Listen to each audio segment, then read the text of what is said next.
Hi, it's Linda again. I'm back with video number 2 for Needlework Expo releases. The other video, if you haven't seen it yet, previews 3 new designs that feature berries and a couple of other smalls. So be sure you watch that one as well as this one too. 4 more for you here, so let's get started. This first one I'm calling 3 Wise Women. And it's Christmassy, but kind of samplery too. And at first when you look at it, it's kind of serious and pretty and elegant looking. But if you read it closely, 3 wise women brought nappies, formula, and casseroles, then stayed for babysitting, tea, and laundry. So I think many of you have probably seen some of the memes and other little fun things, especially at Christmas time, where we think maybe the 3 wise women might have been more practical than the 3 wise men. So this is just a fun, monochromatic, little small, quick to stitch design that's fun for Christmas.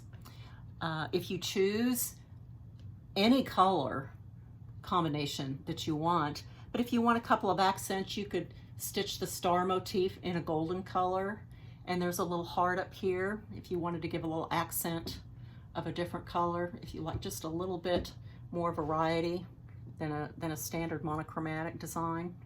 But it's called 3 Wise Women and will be new for Expo. And Pepper is back to say hi and must be removed again.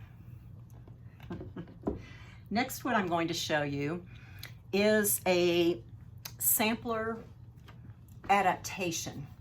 I acquired an old sampler, an English sampler dated 1764 last year sometime, and it has a beautiful traditional kind of border of the period, but the entire center of the design, it's beautiful. It's the entire creed, the Apostles' Creed, stitched over one thread. So it's a lot of over one stitching. And I really didn't want to go that direction. So I pondered it for a little bit. So what I've done is I've adapted this sampler. I've used the border and the standard alphabet, all of those motifs, really everything about the sampler except that creed in the center. And then I've switched it to an autumn colored palette. We all love the fall colors. I think for me as a designer, it's one of my favorite seasons to design for because of the colors. So, and then I put a different verse in the middle that is not stitched over one. So I'm calling this Abundant Table. Now, the verse in the middle is basically part of a table grace or a prayer of thanksgiving. So it's very appropriate for coming up here in the fall. But if you look, the borders and the alphabet are all, it's all the traditional. There's some satin stitching here and these purple flowers. The corner motifs are satin stitched. There are a few little motifs over one that you could omit or substitute something else there if you like. But the entire thing is very, very harvest fall looking because of the colors. But the motifs, the borders, everything about it, none of that is changed from the original. I'm having the original sampler conserved, so I don't have it here with me right at the moment. But on my website, you'll be able to see photographs of the original sampler. Rather than the purples and the rusty tones of the flowers, it's stitched in kind of peachy rose colors and blue flowers with the greens. Either is beautiful, but I really love this for Thanksgiving time, the entire harvest season. It's called Abundant Table.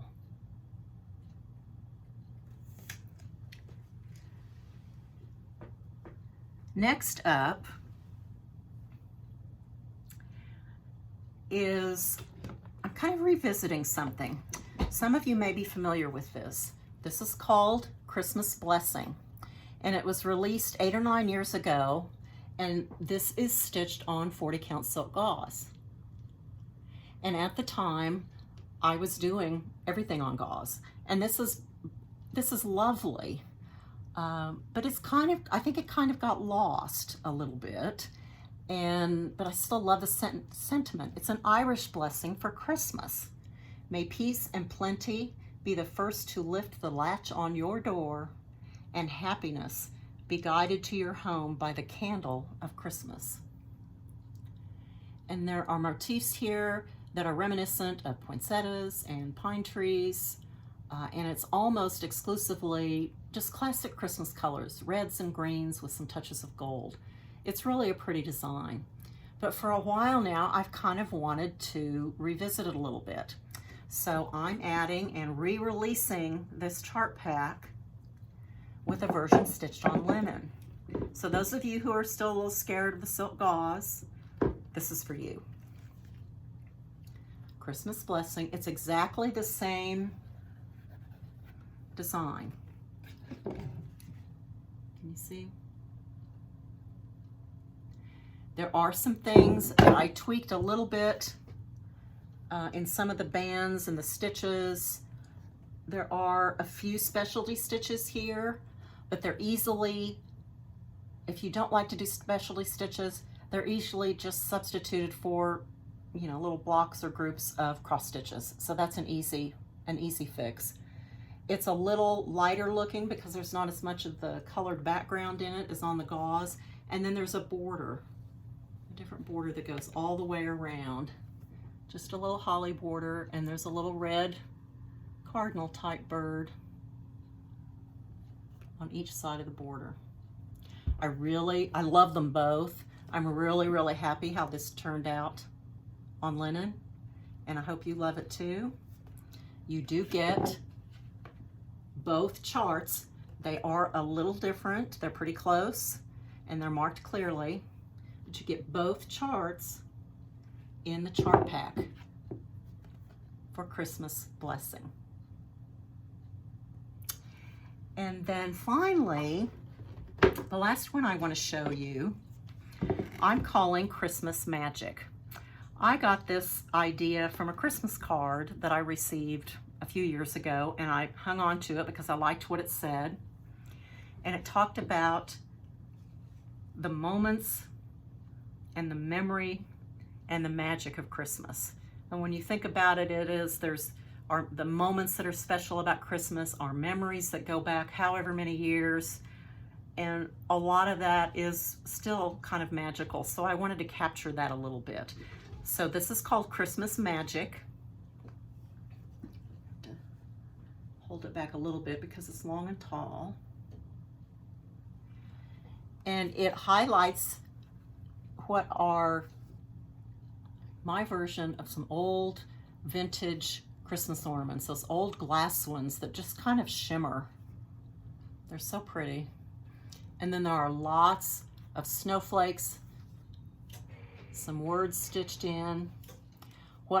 This is stitched on a natural undyed linen, and I would recommend something like this because if you don't want to go too light on your fabric, because then all of the white detail will get lost.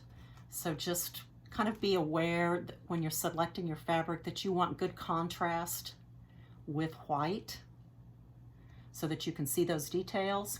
There is also, and I'm not sure how well it will show here, there are a few places where I have added, and like the toppers and the little hooks are stitched with metallics. I used Rainbow Gallery's Petite Treasure braid.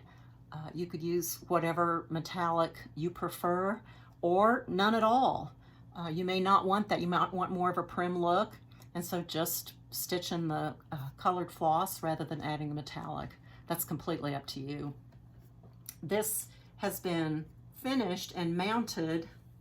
It's stretched as if it was going to be framed, and then mounted on a piece of fabric on a board. There's a bit of rickrack trim. And then this is just one of these wall art sort of things that you can get at the craft stores. and I painted it white. It was actually kind of the natural, just kind of a light wood tone, and I painted it. And then added ribbon and just a touch. I didn't want to overpower the piece, but I think it's a nice balance to the long, tall piece. So this is called Christmas Magic. So I hope you love them all, and enjoy your expo shopping through your retailer. Again, watch the Facebook group for Needlepoint Expo and or the Needlepoint Expo Instagram account, and most everything will get reposted there where you can see. These videos will be on my Facebook page. So I hope you enjoyed the few minutes watching them, and happy shopping, and happy fall is coming soon. Thank you so much, everybody. Bye-bye.